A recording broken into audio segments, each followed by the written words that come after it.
नमस्कार, जय हिंद। आप देखना शुरू कर चुके हैं अभी की class. Welcome to my channel.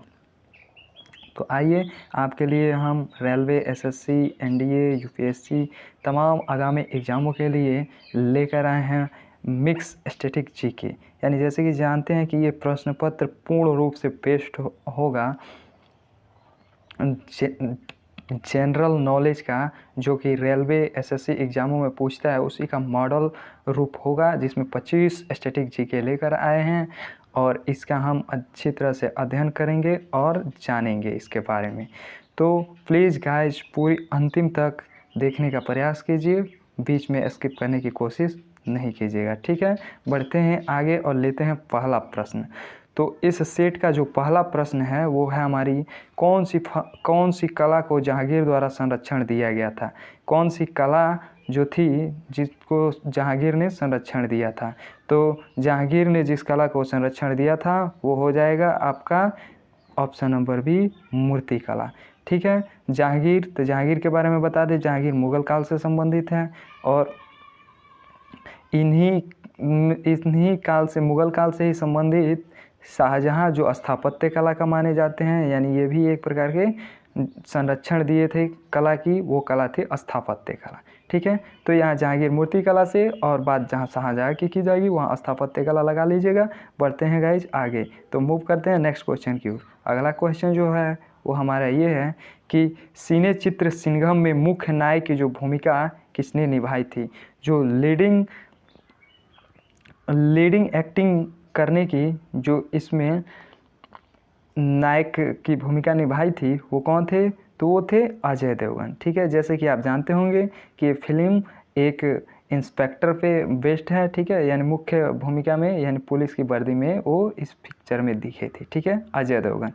अगर रणवीर सिंह की बात की जाएगी तो रणवीर सिंह की पद्मावत फिल्म बहुत मशहूर है, ये भी क्वेश्चन बार बार एग्जाम में पूछता है, ठीक है। अगले क्वेश्चन की तरफ हम मूव करते हैं। अगला जो क्वेश्चन है वह जिम्बाब्वे को पहले जाना जाता था, यानी जिम्बाब्वे को इससे पहले किस नाम से जाना जाता था। तो गाइज इसके लिए हम लगा लेंगे ये हमारा रोडेशिया, ऑप्शन नंबर ए सही हो जाएगा। बात जिम्बाब्वे की ही कर रहे हैं तो जिम्बाब्वे की जो राजधानी है वो हरारे है, ठीक है।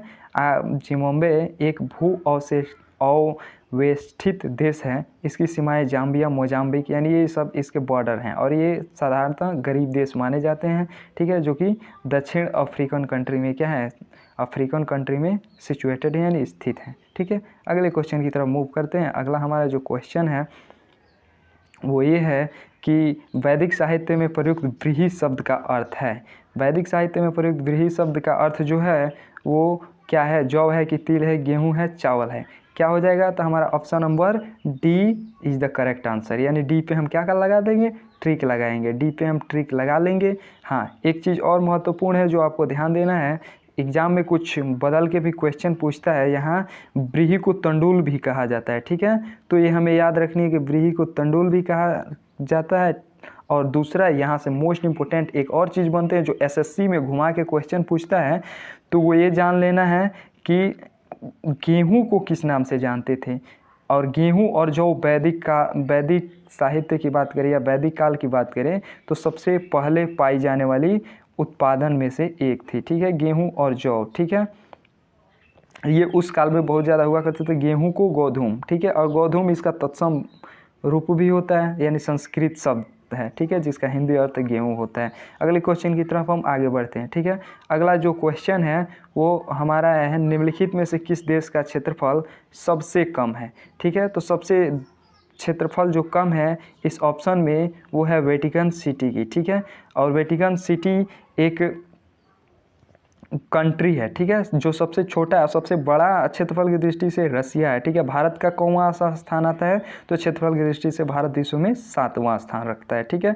और बात इसकी वर्ग क्षेत्रफल में अगर की जाए तो ये 0.44 किलोमीटर में पड़ता है, ठीक है, इसको याद कर लीजिएगा। इसे पोप का देश भी कहा जाता है, ठीक है। पोप ये एक क्रिश्चियन यानी ईसाइयों का धर्म होता है, ठीक है, इसीलिए इसको पोप का, ये एनटीपीसी में पूछा भी है, तो इस क्वेश्चन को आप याद रखिएगा। बढ़ते हैं अगले क्वेश्चन की तरफ। अगले क्वेश्चन की तरफ मूव करते हैं। तो अगला क्वेश्चन हमारा ये रहा, एचआईवी की जांच के लिए किया जाने वाला टेस्ट कहलाता है। एचआईवी जो प्रमुख एक वायरस से होता है, ठीक है। और ये किस में होता है, तो एड्स जब होता है तो वहाँ HIV वायरस की जांच करी जाती है, ठीक है। और इसके लिए कौन सी टेस्ट करी जाती है, तो एलिजा हिंदी में बोलते हैं और इंग्लिश में एलिसा, ठीक है। तो इस बात को याद रखना है आपको, कभी नहीं भूलना है, और लगा लीजिए ट्रिक एलिजा पे। अगला क्वेश्चन हमारा ये रहा। अगला क्वेश्चन है हमारा माइकोलॉजी क्या है, ठीक है। जैसे कि आप जानते हैं कि हर एक एग्जाम में SSC हो, रेलवे हो, इसमें एक क्वेश्चन, ये चाहे NDA हो, इसमें एक क्वेश्चन ये डाल ही देता है टर्म्स वाला, ठीक है। यानी टर्म्स देख के बताना इसमें किस चीज़ का अध्ययन की जाती है। जैसे आपने एपीकल्चर सुना है, सेरीकल्चर सुना है, ठीक है। तो उसी से रिलेटेड है कि माइकोलॉजी में किस चीज़ का अध्ययन करी जाती है। तो माइकोलॉजी में जिस चीज़ की अध्ययन करी जाती है वो कोई और नहीं है बल्कि कवकों का अध्ययन किया जाता है, स्टडी ऑफ फंगी। तो इस पे आपको ट्रिक लगा लेनी है, इस बात को जहन में रख लेना है, याद कर लेनी है। आगे बढ़ते हैं। अगला हमारा जो क्वेश्चन है वो है ओलंपिक खेल सामान्यतः कितने वर्षों के अंतराल में आयोजित किए जाते हैं। चाहे बात ओलंपिक की हो, चाहे ICC टूर्नामेंट में जो 50-50 वर्ल्ड कप होता है उसकी हो, दोनों 4 साल के अंतराल पे खेले जाते हैं। तो इसके लिए 4 साल, option number C is the correct answer हो जाएगा। दोस्तों हाँ, एक चीज़ और ध्यान रखना है कि एक क्वेश्चन और पूछता है इससे, जो कि बहुत मशहूर क्वेश्चन है कि ओलंपिक खेल का जन्मदाता किसे माना जाता है, who is the father of Olympic, ठीक है। ओलंपिक गेम, तो ओलंपिक गेम का जो फादर माने जाते हैं यानी जिसको पिता माना जाता है वो एथेंस है, ठीक है। एथेंस ग्रीक, ये चीज़ याद रख लेनी है। अगले क्वेश्चन की तरफ हम आगे बढ़ते हैं।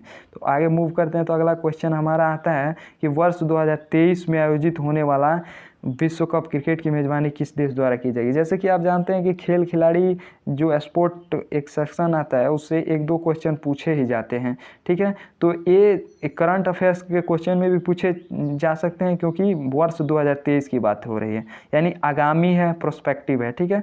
तो इसके लिए और कोई देश नहीं है, हमारा भारत, इंडिया, यानी 2011 के बाद 2023 में आयोजित होने वाला विश्व कप क्रिकेट की मेज़बानी करने जा रहा है। लेकिन हाँ, खुशी की बात यह है कि इस बार जो टूर्नामेंट होंगे सारे के सारे भारत में होंगे। उस समय 2011 में जब हुआ था वर्ल्ड कप जिसमें भारत ने जीत हासिल करी थी, तो उसमें संयुक्त रूप से भारत में खेला गया था और मैच श्रीलंका में हुए थे, यानी एशियाई के कंट्री में हुए थे, ठीक है।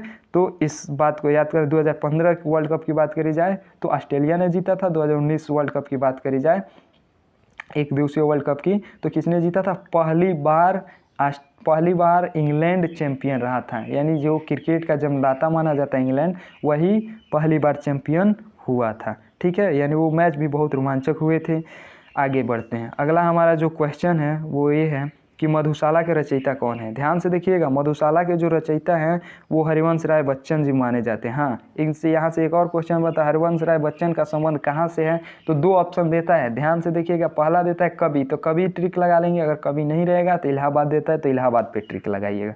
यानी अगर जगह देगा तो इलाहाबाद, अगर प्रोफेशन देगा तो हम ट्रिक लगाएंगे कवि पे, ठीक है। और बात जयशंकर प्रसाद की करें तो जयशंकर प्रसाद की कामायनी रचना बहुत प्रसिद्ध है, महाकाव्य माना जाता है। किस विधा की है, तो महाकाव्य। रामधारी सिंह दिनकर की अर्धनारीश्वर, रेणुका, हुंकार, ये सारी उर्वशी महत्वपूर्ण रचना है, इसको भी याद कर लीजिएगा। महादेवी वर्मा आधुनिक युग की मीरा कही जाती है और इनकी रचना निर्जा, निहार, यामा, ठीक है। और ये सबसे ज़्यादा प्रेम पशु से करती थी, तो इसीलिए इन्होंने गिल्लू, सोना, ये सब रचनाएं करी हैं।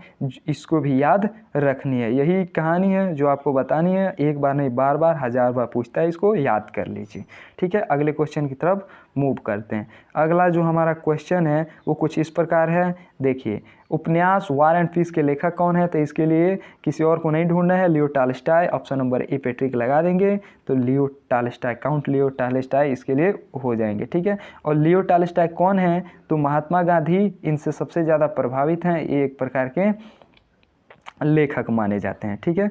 अगले क्वेश्चन की तरफ बढ़ते हैं। अगला क्वेश्चन जो हमारा है वो होमो सेपियंस किसका वैज्ञानिक नाम है, तो होमो सेपियंस बहुत बार पढ़े हैं, इसके लिए तो ये आपके लिए बहुत इजी क्वेश्चन है जो कि RRB चंडीगढ़ में पूछा, मनुष्य पे ट्रिक लगा लेंगे। और होमो सेपियंस वैज्ञानिक नाम मनुष्य का होता है, ये भी याद रखेंगे। राना टिग्रिना जो होता है वैज्ञानिक नाम मेढक का होता है। पैंथेरा टाइग्रिस किसका होता है, बाघ का। और रोजा साइनेसिस जो होता है वो गुलाब का। ठीक है। रोजा साइनेसिस याद रखिएगा, ये चीज़ नहीं भूलनी है क्योंकि ये एग्जाम में पूछा गया क्वेश्चन है, ठीक है। अगले क्वेश्चन की तरफ मूव करते हैं। अगला हमारा जो क्वेश्चन है वो ये है कि भारतीय संविधान में पहला संशोधन कब किया गया था। ये एसएससी में भी पूछा गया क्वेश्चन है, लेकिन कुछ बदल बदल के पूछा है, हर बार पूछा है लेकिन नया कर करके पूछा है। कैसे, अभी बताते हैं। तो ये सबसे पहले ट्रिक लगा लेंगे, वर्ष 1951 में पहला आम चुनाव भी वर्ष 1951 में ही हुआ था। 51-52 माना जाता है, लेकिन 51-52 अगर ऑप्शन में दिया हो तो 51-52 नहीं तो 51 दिया हो तो 51 पे ट्रिक लगा लीजिएगा। भारतीय संविधान में समाज में परिवर्तित आवश्यकताओं को आत्मसात करने के लिए संशोधन प्रक्रिया का प्रावधान भाग 20, ये याद कर लीजिए किस भाग में है, अनुच्छेद, ये गलत दिया है, थोड़ा इसको इम्प्रूव कर लेंगे, 368 होगा, यानी 368, यानी 8 की जगह पे ये एरर है, यहाँ 3 कर लीजिएगा, 368 में किया गया है, ठीक है। हाँ, क्वेश्चन ये बनता है कि किस आर्टिकल में संविधान संशोधन का जिक्र किया गया, तो भाग 20 में, ठीक है। किस पार्ट में, तो भाग 20 में, किस आर्टिकल में, तो 368 में, ठीक है। यही क्वेश्चन घुमा घुमा के पूछता है। तो अगला क्वेश्चन की तरफ मूव करते हैं। अगला क्वेश्चन हमारा ये रहा, ग्राम पंचायत चुनाव कराने का निर्णय लिया जाता है। ये कहानी है जो आपको बतानी है, कहाँ की कहानी है, किस चीज़ से जुड़ी है। अभी अभी उत्तर प्रदेश में चुनाव बीता है, किसका चुनाव, ग्राम पंचायत का, ठीक है। तो यहाँ हम लगा लेंगे ट्रिक कि ये जो संबंधित होती है ऑप्शन नंबर डी से, ये राज्य सरकार के द्वारा ये तय की जाती है कि हाँ कि ग्राम पंचायत का चुनाव कैसे करानी है, कब करानी है। ये हाँ, एक ऑप्शन में जो चुनाव आयुक्त रहता है वहाँ उस पे टिक मत लगाइएगा क्योंकि गलत हो जाता है। ये राज्य सरकार द्वारा तय करी जाती है, ठीक है, चुनाव आयुक्त द्वारा नहीं। इसमें चुनाव आयुक्त की कोई भी पार्टिसिपेशन नहीं होती है, भागीदारी नहीं होती है, तो उस पर आपको नहीं जाना है, ठीक है। और ये अनुच्छेद 40 में वर्णित है, 40 में इसकी व्याख्या की गई है, ठीक है। तो 40 पे आपको ट्रिक लगा लेने हैं, अनुच्छेद 40 अगर पूछता है तो। अगला क्वेश्चन हमारा ये रहा, संसद की पटल पे बजट कौन पेश करता है, तो कौन पेश करता है, इसके लिए आपको ट्रिक लगा लेनी है, वित्त मंत्री, ठीक है। तो वित्त मंत्री सही हो जाएगा। हाँ, आपको मैं 2 क्वेश्चन यहाँ से बताता हूँ जिसको आपको आंसर अगर आता है तो कमेंट सेक्शन में लिखना है जी। सबसे ज़्यादा लंबे अवधि के दौरान वो कौन सी महिला है जो कि बजट पेश कर चुकी है, तो उसका आपको लिखना है। और दूसरा ये रहा आपको कि सर्वप्रथम भारत में स्वतंत्रता के बाद किसने बजट पेश करी थी, तो ये दोनों क्वेश्चन का आंसर आपको नीचे लिखना है, ठीक है। आगे बढ़ते हैं। अगला जो क्वेश्चन है वो हमारा ये है कि विधान परिषद का कार्यकाल कितना होता है, तो ये 6 वर्ष होता है। कितने वर्ष, 6 वर्ष। Option number B is the correct answer, ठीक है, 6 वर्ष होगा। अगर राज्यसभा की पूछता है तो 6 वर्ष होगा। दोनों एक अस्थायी सदन माने जाते हैं जिसका कभी विघटन नहीं होता है, ठीक है। अगला क्वेश्चन हमारा, भारत में हरिजन संघ की स्थापना किसने करी थी, तो ये क्वेश्चन आपको अवश्य आनी चाहिए, महात्मा गांधी ने करी थी। महात्मा गांधी से हमेशा क्वेश्चन पूछता है। एक इनका ईरा है, ठीक है, महात्मा गांधी ईरा जिसे बोलते हैं, ठीक है, तो वहाँ से क्वेश्चन बनते ही हैं। ओके, तो इसके लिए आपको दोस्त फ्रेंड तैयार रहना होगा, ठीक है। महात्मा गांधी इसके लिए सही हो जाएंगे। पूना पैक्ट समझौता के तुरंत बाद ये क्या किए थे, हरिजन संघ की स्थापना 1932 में करी थी। और पूना पैक्ट किन के बीच में हुई थी, तो आपको याद रहनी चाहिए कि पूना पैक्ट डॉक्टर भीमराव अम्बेडकर और गांधी के बीच की समझौता थी, ठीक है। अगला क्वेश्चन हमारा ये है, शब्द निष्क का अर्थ वैदिक काल में आभूषण था जिसका बाद में निम्न रूप में परिवर्तित हुआ है। यानी निम्न रूप में कैसे परिवर्तन हो गया, तो परिवर्तन ये हुआ कि जो निष्क था वो स्वर्ण था, जो गले में हार के रूप में पहना जाता था, आगे चल के सिक्का के रूप में बदल गया। बस यही चीज़ जाननी है, एंशिएंट हिस्ट्री की क्वेश्चन है, बस इतना याद रखेंगे हो जाएगा। आगे बढ़ते हैं। अगला हमारा क्वेश्चन ये है, पूरा पाषाण काल में आदि मानव के मनोरंजन का जो साधन था वो कुछ और नहीं था बल्कि ऑप्शन नंबर ये शिकार था, ठीक है। आप बहुत लोग जुआ लगा देते हैं, जुआ बिल्कुल गलत है, ठीक है, जुआ नहीं होगा, शिकार सही है। पूरा पाषाण काल में आदि मानव के मनोरंजन का साधन क्या था, शिकार ही था। उनका भोजन कैसे मिलता था, मांस खाते थे या कंद मूल फल खाते थे। और ये खानाबदोश जाति के माने जाए, मतलब इनकी रहने की कोई अस्थायी निवास नहीं थी, ये भटकते रहते थे। और वस्त्र की बात करें तो क्या पहनते थे, पेड़ों की छाल पहनते थे। तो ये चीज़ आपको अवश्य याद रहनी चाहिए। अगले क्वेश्चन की तरफ मूव करते हैं। अगला हमारा क्वेश्चन ये, भारत में सर्वाधिक शुद्धता वाले स्वर्ण सिक्के जारी किए गए, किसके द्वारा जारी किए गए, तो ये हमारा ऑप्शन नंबर ए सही हो जाएगा, इंडो यूनानी। सबसे पहले दोस्त क्या कीजिएगा कि आप वीडियो को पॉज करके अपने आप से लगाने की कोशिश कीजिएगा। अगर नहीं आता है तब आप वीडियो को ध्यान से देखिएगा, ठीक है। तो सबसे सर्वाधिक सिक्के की बात होगी, सर्वाधिक स्वर्ण सिक्के जो जारी किए थे वो, सॉरी यहाँ आपका ये गलत है, आपका option number B is the correct answer, B होगा। कुषाण ने स्वर्ण सिक्के जारी किए, शुद्धता एक्यूरेसी की बात आती है तो कुषाण सबसे पहले अगर स्वर्ण सिक्के जारी किसने किए तब आप टिक लगाएंगे इंडो यूनानी पे, और सर्वाधिक सिक्के स्वर्ण के किसने जारी किए थे तब मौर्योत्तर काल में चले जाएंगे, पोस्ट मौर्य ने, ठीक है। तो यहाँ इसके लिए सॉरी आप कुषाण पे ट्रिक लगाइए। अगला क्वेश्चन हमारा ये रहा, भारत में कौन बौद्ध धर्म के त्रिपिटक में शामिल नहीं है? तो साफ साफ दिख रहा है कि जातक सम्मिलित नहीं होगा, बाकी शुद्ध पिटक, अभिधम पिटक, विनय पिटक, ये तीनों किससे लिया गया? त्रिपिटक से। जातक जो कथाएं हैं वो बौद्ध के पूर्व, मतलब गौतम बुद्ध के पूर्व जन्मों की कहानियों के बारे में बताता है, न कि ये त्रिपिटक में शामिल है। तो यहाँ ये सही हो जाएगा। अगला जो क्वेश्चन हमारा है ये 35 नहीं रहेगा, ये क्वेश्चन नंबर वो कटिंग करते समय मिसप्रिंट हो गया, उसको थोड़ा देख लीजिए।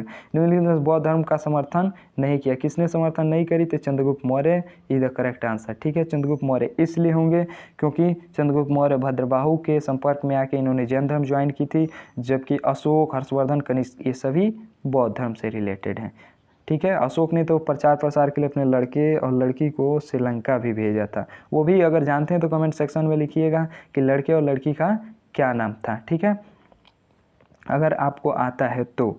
अगला क्वेश्चन हमारा ये अनवर्थ योजना, ये इंडियन इकोनॉमी से क्वेश्चन है। अनवर्थ योजना कब चलाई गई थी? तो 1978 में। इसके लिए आपको ऑप्शन नंबर सी याद आनी चाहिए, जनता पार्टी की सरकार, और 5वीं योजना थी, ठीक है। 5वीं योजना जो कि 2 वर्षों में ख़त्म हो जाती है, 1977 से 79 के बीच की योजना है, जिसे रोलिंग प्लान, ये टर्म पूछे जाते हैं। रोलिंग प्लान कब चलाई गई या अनवर्थ योजना कब चलाई गई, तो इसको याद रखना है, जो कि जनता पार्टी की सरकार में चलाई गई थी। 1978 की कहानी है। मनीला है, देखिए आ गया ना क्वेश्चन, एक जो स्टेट होते हैं, कैपिटल होते हैं, या आपके कंट्री होते हैं, करेंसी होते हैं, इससे क्वेश्चन बनता ही है। तो मनीला क्या है? फिलीपींस है, ठीक है, फिलीपींस की राजधानी है। फिलीपींस की राजधानी मनीला होगी, जो कि प्रशांत महासागर में कई द्वीपों का समूह है। अगला क्वेश्चन हम लेते हैं। अगला क्वेश्चन हमारा, भूकंप किस उपकरण से मापा जाता है? तो आप भूकंप किस उपकरण से नापते हैं, इसके लिए आप हमेशा सिस्मोग्राफ को प्रीफर करेंगे, सिस्मोग्राफ को ट्रिक लगाएंगे, न कि ऑप्शन में ये भी देता है कभी कभी कि भूकंप किस उपकरण से मापते हैं, तो रिएक्टर स्केल मत लगाइए, वो तीव्रता मापते हैं, ठीक है, यानी कितने दर से आई वो, ठीक है। तो उसके लिए हम रिएक्टर स्केल लगाते हैं, ना कि सिस्मोग्राफ। सिस्मोग्राफ भूकंप, जब भी बात करी जाएगी भूकंप की तो सिस्मोग्राफ लगाना है, ठीक है। अगला क्वेश्चन अब ख़त्म हो गया, हाँ, और ये रही हमारी अभी की क्लास, ठीक है। इसको आप जो भी सीरीज चल रहे हैं ज्वाइन कर लीजिए, और क्या कर लीजिए, आप हमारे चैनल को सब्सक्राइब कर लीजिए, बेल आइकन को प्रेस कर दीजिए, ताकि आने वाली वीडियोज़ बिल्कुल टाइम से मिल जाए, ठीक है। और आप शेयर करना, लाइक करना बिल्कुल मत भूलिए, लाइक करना, शेयर करना, कमेंट करना, जितना से अधिक कमेंट करेंगे उतने ही हमें प्रोत्साहन मिलेगी, और वीडियो और मेहनत के साथ अच्छे वीडियो बनाएंगे, जिससे आगामी एग्ज़ामों के लिए आपको बहुत ज़्यादा मदद मिलेगी और आप अचीव कर पाएंगे, ठीक है। तो आज के लिए इतना ही, थैंक्स फॉर वॉचिंग, और जय हिंद, जय भारत।